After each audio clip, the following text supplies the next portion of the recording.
Mhm.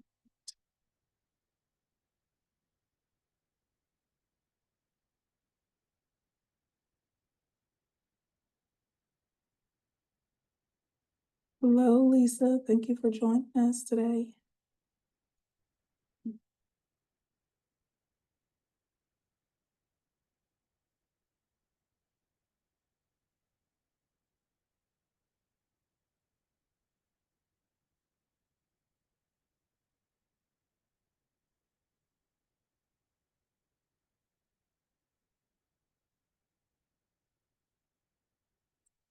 It's on here.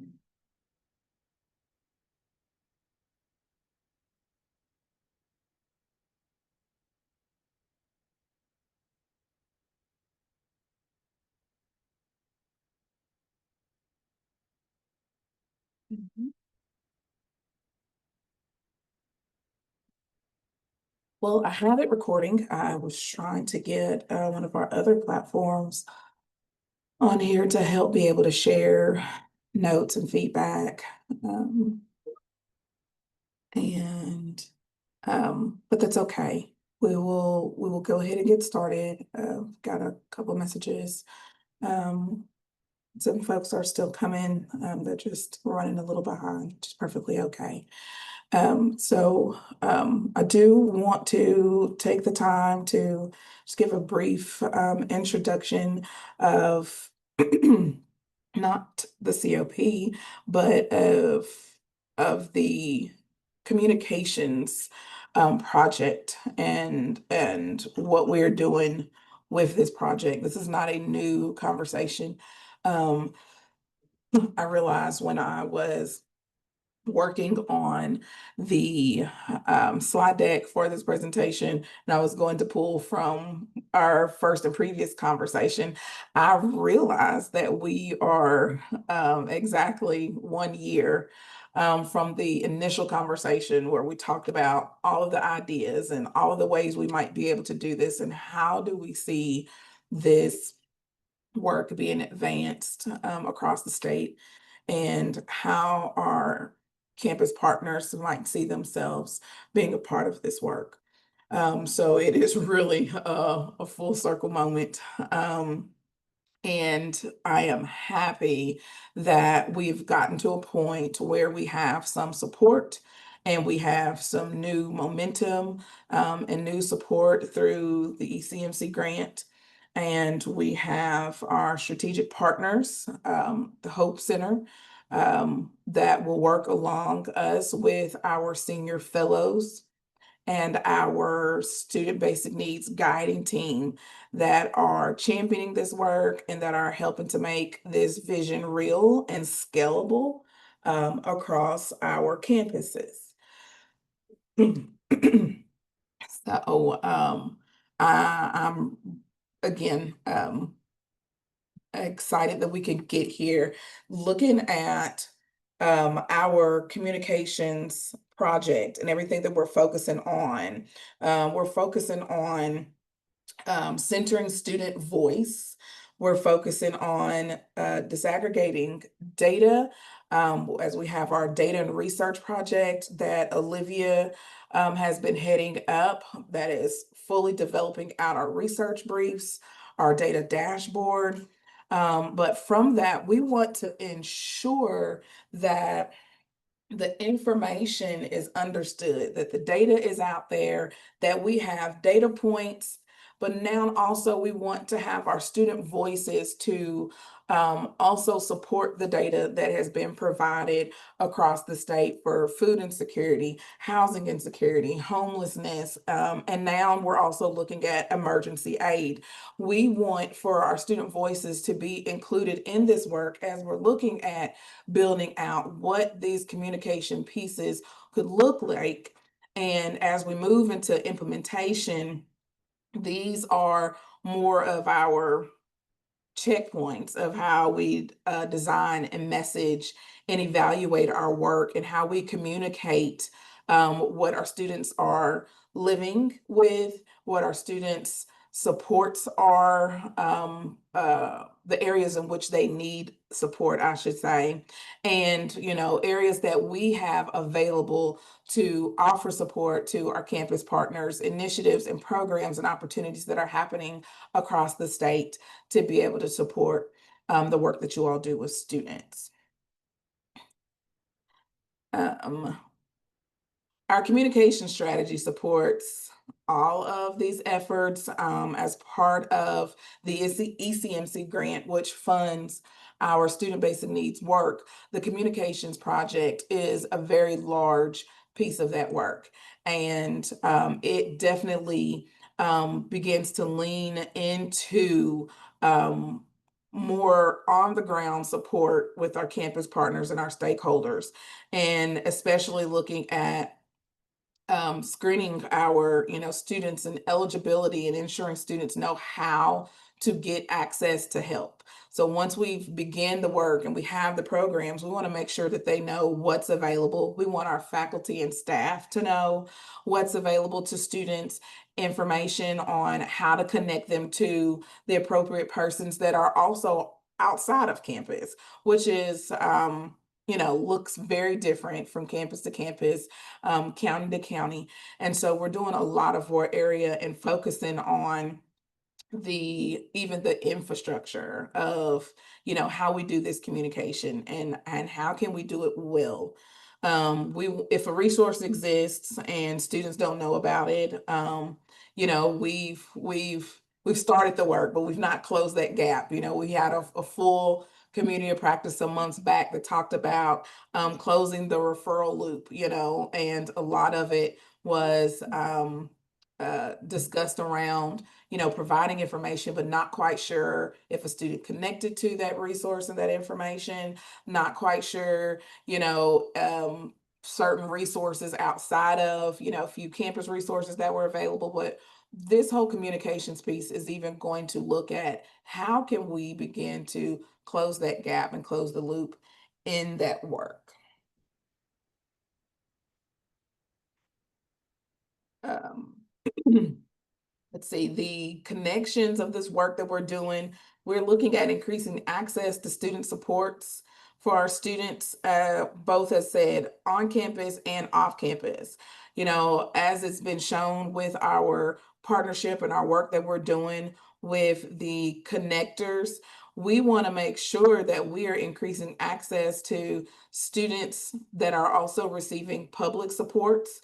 We want to make sure that students who are on our campuses who are not connected to those support services are aware of those services and get connected to those. And we're super excited that we're able to scale up the connector partnership from our 2-year institutions now to several of our 4-year institutions.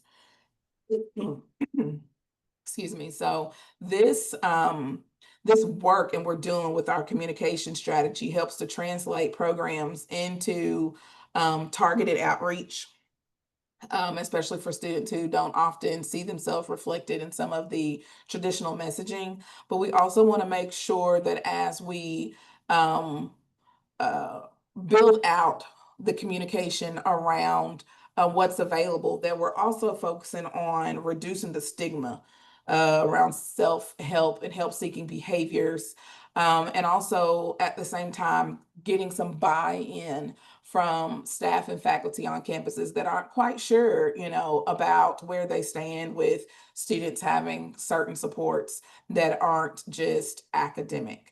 And so this opportunity is able to advance a lot of those supports in those ways. As you all know, we often are talking about the goal of the 60 by 30. And with this grant, it is a huge piece that talks about the scalability, the impact, and sustainability of the work that we're doing.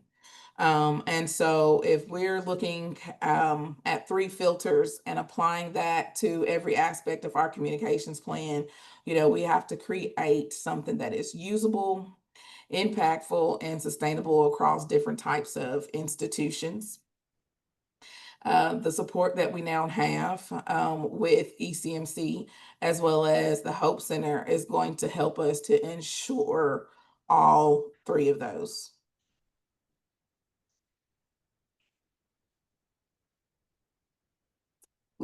This just goes over the Student Basic Needs Action Plan, and we are at the Campus Voice, the Student Voice research project that is also being done with our another key partner here at the collaborative, and our senior fellows are going to advance that student voice piece. And so we're looking forward to be able to speak to some of you all about hosting opportunities for students to be able to provide their experiences on campus, their utilization of services and getting support on campus, and how those services have supported and helped them to retain from one semester to the next. This could look very different, depending on each institution and how do you like to do that. But we are really looking forward to having our campus partners to host us and our senior fellows so that we might be able to have even a student panel, student discussion. We are working with even ECMC or Hope Center to, excuse me, to have, a nice survey that is going to be able to provide us with some strong speaking points and storytelling. I don't know how a lot of you all feel about the impact of storytelling, but I feel very strongly about storytelling, especially when it comes to our student population and being able to fulfill this work that we've started. Let me move past some of these because I'm looking at even those of you all who are on here, you all are very familiar with our objectives. I want to get to where we are in our student basic needs plan. We are at the communications plan. And our communications plan, we're looking at creating this plan and messaging campaign. And it is to advance the common objectives, including communications expectations, timelines, protocol, and digital assets for all of our partners. As said, I kind of listed off a few things before, and I can just go into a better explanation. Um, the student testimonial, that campaign, um, we're looking at gathering resources and stories from across the state that have impacted or about the impact of student basic needs and support that is available. And so as I begin, I'm talking about this, I hope you all get any questions and things that you have, because I'm going to make sure after I kind of introduce this to you all that I pause for that. But the student testimony campaign is going to be really important to get all of those stories. The stories from those student testimonial pieces will be included in our training and some of our advocacy and outreach. So we want to be able to get consent from students and from our campus partners to be able to come onto your campuses and speak to students and gather their stories and their lived experiences.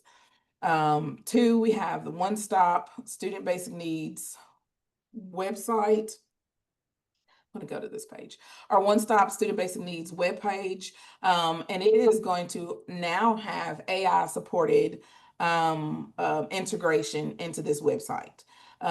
This website is it is going to be a template that campuses can customize for their own ecosystems, their own website. This is not something that CPE or the collaborative is saying this is one size fits all, this is the best, and you need to use it. We want to provide a template that campuses can then customize to fit your population. When we introduced the idea of this work this time last year, there were a lot of conversations and concerns around how do we sustain this? We don't have the capacity to keep something like this updated and together, and so we have sought out an opportunity with SOVA, and they are specifically building out an AI integration into our templates and our websites. And so what that would look like is we would have an opportunity for those on here that attended the mapping for the connectors. It'll be similar to that. So we'd have an in-person opportunity where campuses and representatives who are like the student-facing folks and have the resources and information where students are being referred to for their support services, that you all would come and we're going to compile all the resources as best as we can from campus to campus, county to county, and even as specific, as some of our in our connectors, COPs and conversations been pointed out that there are some counties that know that this particular agency or school or church is the place that you go. It may not be something else that is widely known or advertised. But if you're part of that community, you know that that is the place that you go for that support and help.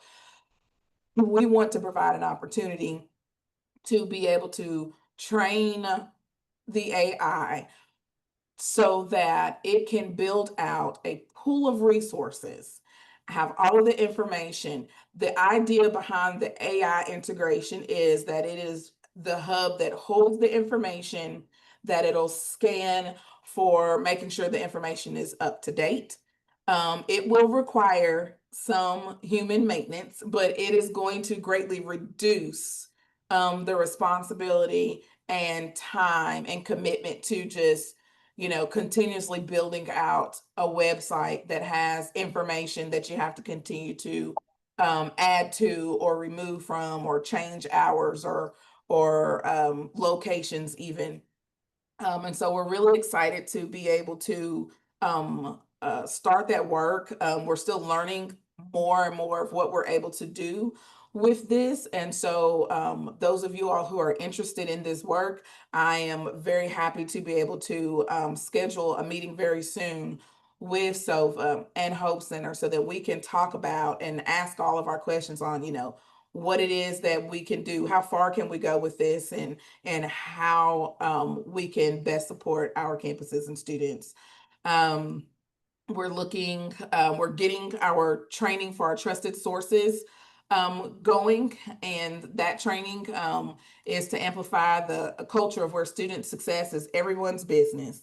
We want to build on the awareness and capacity of campus employees and student support areas that serve student basic needs. Um, this training, we're not looking at it being really long and drawn out. We are looking at it being 30 to 40 minutes. It is, our idea that it is attached onto some other training or PD opportunity that you all provide for your campuses. And I would, hope that it was something that was done every year, whether it's like kickoff year or onboarding, something of that nature. But it does not have to be a standalone training. We're looking at also having the opportunity to embed that within the website, where it is easily accessible as well. And then lastly, what will be created from this, Hope Center will be pulling together from all of the work that we do across the state.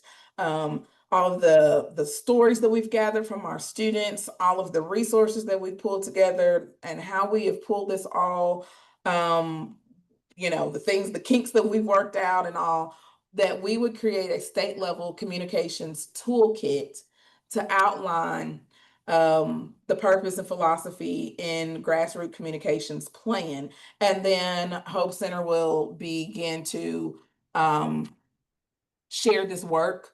There'll be a couple of webinars. I think there's 2 webinars that will be completed to help folks understand, how do we do this? How do we do this well?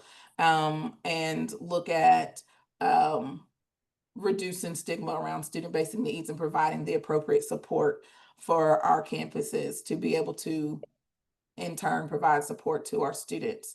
I see a couple of questions in the chat, so I'm going to go to those. It says, if we had comparable Kentucky specific data, this would be this would be even more impactful. Understood. So the training module will be virtual. Yes, yes. Um, so we are working with Hope Center. Olivia is leading the data and research piece that we're working with Hope Center on to be able to pull in our very much Kentucky specific data to make sure that when we're telling these stories that it is very much Kentucky. One of the things that we heard from you all when we presented this piece of the grant that we had to accomplish was that folks were wanting to make sure that this was Kentucky, that this was Kentucky all the way. And so while we are working with Hope Center on this project, everything that we're doing is focused specifically on Kentucky. So it's Kentucky data from the surveys that we've done with the student voice surveys and research that Olivia has been pulling. We have research briefs and a data dashboard that is even being put together. And so that's also important. I think my mind like overlooked it because it's a small detail, but it's really big.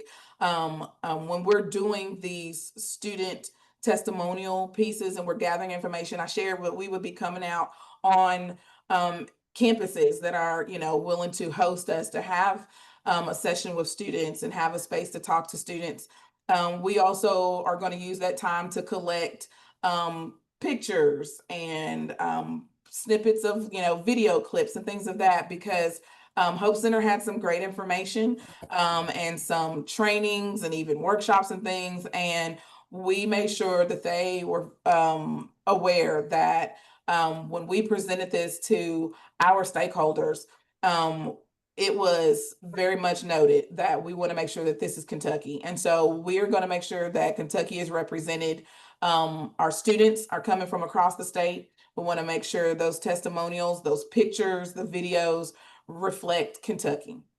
So that's smaller than the data that Shauna was pointing out, but it is still very much, a big piece of making sure that this project represents Kentucky and not something that is reflective of just, nationwide. It is very specific to Kentucky. So we're excited about that. And then the focus on the training module, it will be virtual. It will be built out, and there will be a link that we will have that can be embedded into the web page. We're going to have a holding page for it here at the collaborative as we're reorganizing our websites as well. So that training module could easily be tacked on to some other type of training or professional development that you all are having on your campuses. So thank you for those questions, and please feel free to type any of the questions that you have good. in the chat. Sorry. And also I will have some other opportunities because I want to take note on some of the things that you all have in mind, some of your feedback and interests as well. So keep them coming. Let's see here. So yeah, we reviewed the trusted sources training, the statewide toolkit. So I do want to go back one because it is focusing on our budget overall. So that's the whole ECMC grant, but there we go. Our budget, and we're trying to we have a couple of other funding opportunities to be able to move some of this around. So I specifically want to talk about how this work and the sub grants are going to be able to fund the work that we're doing. So we're want to see, how many campuses are interested, in the work that we're doing, and be able to work out an allotment for, each campus to be able to have funding that is going to support your work. And so these grants will be provided to our campus partners who are saying that you're committing to piloting this work, that you're going to build out, the template with us. You're going to utilize and pilot this basic needs one-stop page. And that we're going to, embed the trusted sources training in there. And I mean, while this provides a financial incentive, I mean, this is really where you all come in as collaborators, um, testing the pilots and bringing your expertise on your own students' needs. Um, so we want to be able to talk about that a little bit more in depth in some of our upcoming meetings as we get a number of, campuses who are interested in doing this work. So again, being able to look at these sums of monies, 10 to $12,000 a campus. We're hoping that that could help support the work and advance some of the things that you may even already have began as far as student basic needs communication and building out the website and template on your campus. So I want to go into our discussion. Feel free with numbers. You all know often, we'll break out into small groups and sometimes we'll stay in a regular size group. I think that's very fitting for today. But to be able to discuss um, the campus engagement opportunities, you know, how you think this could benefit your campus, what are things that excite you about this, what are some reservations you think that you or your campus may have. Um, I would love to be able to explore and open the floor to be able to discuss these things. Our campus partners or stakeholders who partner with us in the community, you all are very important to this work. And so we want to make sure that this work is very much shaped by our campuses and our students. We're hoping that the sub grants will be able to help support you all financially and being able to take on some of these tasks. But I want to explore with you now what are some of the thoughts that you have about what's been shared so far.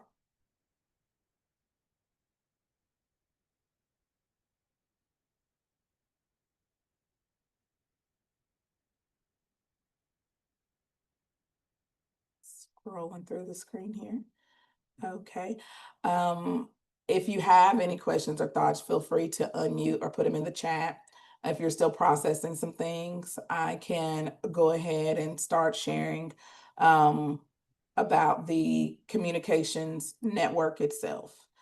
The communications network itself, many of you all that are already on this call today have participated in some of our networks and similar programmings, even with the Student Basic Needs Network that laid the foundation of how this work was supposed to go for the time frame of the grant.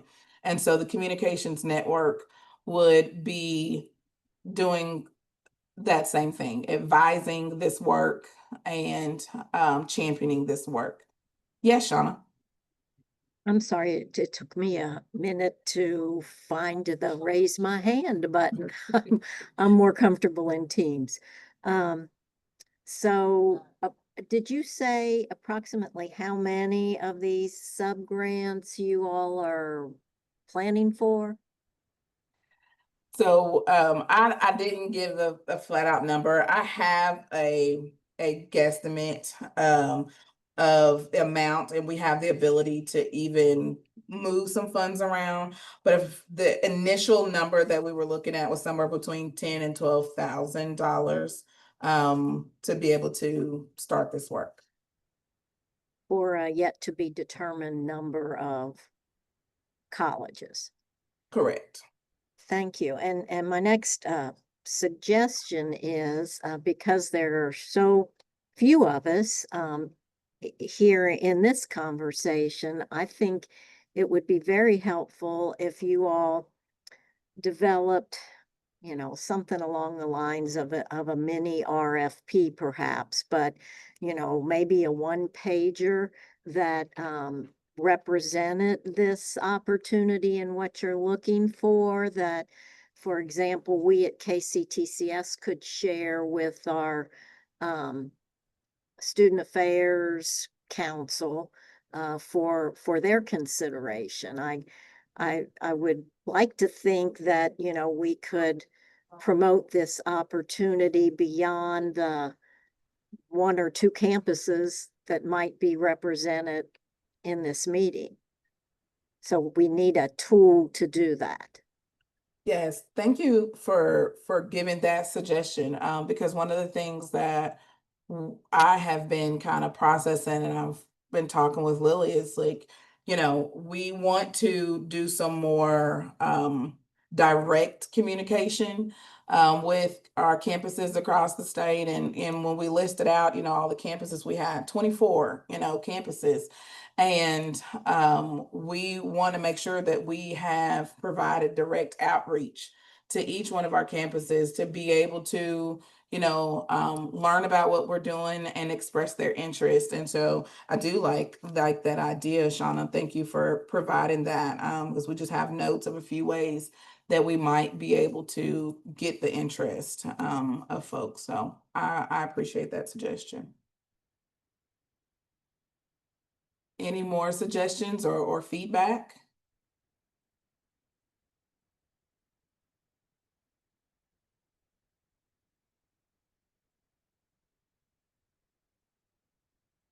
Mm.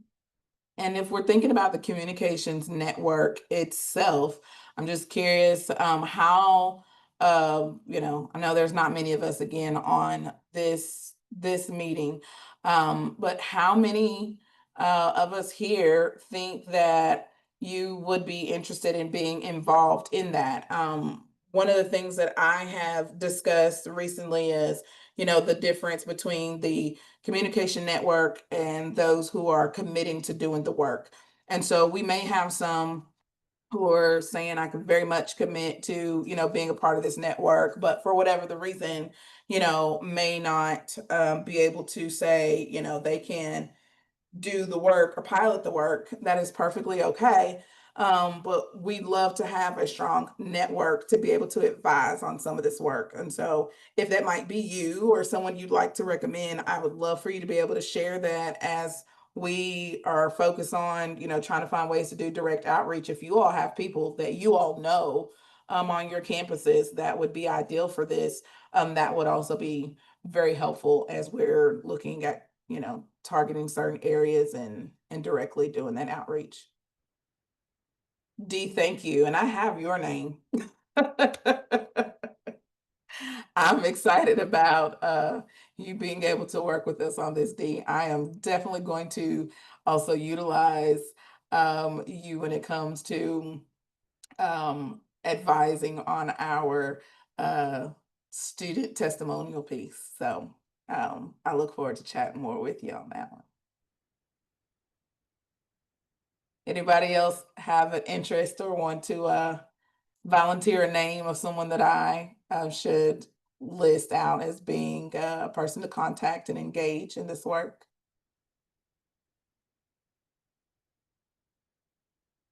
Okay. Hey Ariane, Yeah. like my camera's closed. I was just eating and I didn't feel like you guys needed to watch that. So, so I guess we had talked a little bit because I'm new to like this space a little bit. Like I've never been to one of these before, and so I know we mentioned in one of our other meetings about how do we capture like pull in people who maybe haven't been involved previously or like new to their positions and things like that. So I know that's something we had talked about, like how do we kind of revamp like getting out to people who maybe haven't been involved previously. So I don't know, I volunteered to help on that. So I have some thoughts, but that's Awesome. something that was on my mind. Yes, that is definitely going to be helpful. So I appreciate that because I'm finding that on a lot of our campuses, you know, it may look very different. Initially, it was brought to me that we should, um, you know, work with the communications departments and offices, but that looks really different at different campuses. I know even Stephanie, on you all's campus, you all have communications folks that are specifically in your division, which I think is even, you know, more helpful with the things that we're specifically focusing on.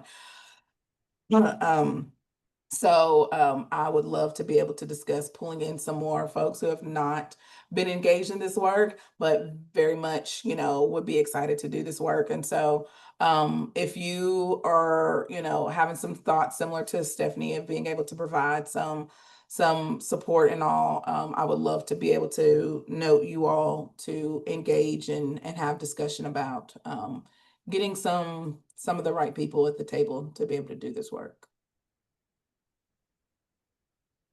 Thank you for that. And then Laura, I see you have someone engaged and it's from EKU. Okay, I have to go back and look and see who we have. Laura, I don't have that off. Isn't that what Allison Cernolka was doing? Oh, Allison is, so she's serving on our guiding team, and our guiding team is championing, you know, the work. And so I do have several from the guiding team that have committed to being a part of the network. And so if you want to make sure that she's definitely part of that, most of our guiding team has committed to championing that work, and Allison. I'll ask her about it. I won't volunteer her because I want her to like me. But I'll ask her about it. Thank you. Yes, that would be great. For those that are on the guiding team, we have 8 members on the guiding team. And for those who have not committed to participating in the network itself, they have committed to making connections on their campuses, you know, seeing if they can set up an opportunity for our senior fellows to come onto their campus and hold you know, a student panel, or, you know, set up a nice intimate interview situation for our students and things like that. So they've committed to doing some of that with the work if they haven't committed to the network itself. And I apologize, you guys. I've been sick for weeks, which is why this first one got canceled. I actually have a voice now, but I'm still coughing. So, Shauna says she'll reach out to KCTCS marketing communications team for a possible rep. Thank you. Thank you very much. That would be very helpful as well. I know one of the tricky pieces is working with everyone's schedules and getting the meetings, you know, on the calendar. So one of the things that we wanted to be able to process was, you know, looking at times to get meetings together once we had some folks identified. And so once we have some people who, you know, are identified, and, you know, we've also been able to do some more direct outreach to engage folks to be a part of this work, we'll get a meeting on the calendar with not just us to talk about, you know, the network, but we'll get a meeting on the calendar to have Hope Center that is leading a lot of the work, providing some technical assistance and guidance and pulling some of the stuff together, doing some finalizing with some of our like raw pictures and videos and things like that. And then SOVA, as I mentioned, is doing the AI work. So we'd have them available to be able to explain, you know, all of the possibilities with that AI assisted integration. Hope Center talked about some best practices and, you know, opportunities and things that have worked really well with student testimonial collection, student panels, that type of thing. We can talk a little bit more about what you all think could be needed with the trusted sources training itself, and be able to continue to build that out. That is what we're looking to do in our very much next steps. with this work. Hope Center is committed to work with us, a scope of work. It's over a year and a half. Olivia, I think I'm putting you on the spot. I'm sorry. As our scope of work is about a year and a half with Hope Center. Yeah, I believe it ends in December 2026. Okay. Yep. Thank you. So we're contracted to work with them through December 2026, and we have a lot of things with this that we want to do and just utilize their services for the time in which we have them. So we're excited about being able to do this. They're very much excited about working with Kentucky on this work. They think very highly about the things that are already happening across our state. As a lot of you already know, Hope Center has done a lot of work across the country. There are a lot of information and research and student voice surveys and things like that that have been compiled to be able to inform the work that we're doing. So we're all excited to be able to further the work that we're doing here. We have, I think I might have even shared at one of our last community practices, there was a panel that they asked for a Kentucky representative on, and it was about 5 or 6 institutions from across the country, speaking about some of their work and how they're providing support services to students. And they were very much excited about the work that Kentucky is looking at doing with the trusted sources training, that, basic needs is everybody's business kind of thing, as well as how great of a job Kentucky has already done with making sure that our student voices are amplified. And so I'm really excited to be able to do this student testimonial as being part of the best practices and the communications toolkit that would be, again, like I said, presented state level and then nationally at a webinar. I had already kind of told Olivia that I didn't think that this would go beyond 45 minutes, and it is 3:44. So I do want to open the floor again to see if there are any questions, any feedback that anyone has about the work that we're doing, any questions that you have, that you need a better understanding or to share with any of your partners to be able to see if they would be, willing to engage in the work. Feel free to take, the next 10 to 15 minutes to be able to do that. And I think also everybody on this call also knows that, I'm very happy to hop on a one-on-one to talk a bit more in depth about what we're doing. And, if you're interested in it, to know what that commitment and everything might look like. But I just want to make sure that we use this as an opportunity to be able to get you all's feedback and answer any questions.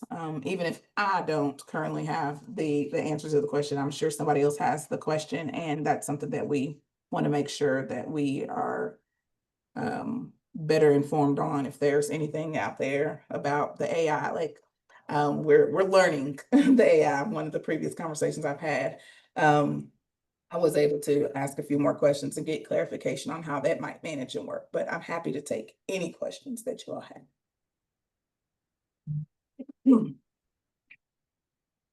Ariane, I'm sorry that I'm just now hopping on late. I apologize. I didn't have the invite. Several of us didn't. And so anyway, someone just called and asked. And anyway, I was looking at everybody's calendars and only a couple had the invite. So that's probably why there's not very many in attendance today. But I've been messaging back and forth with Nan.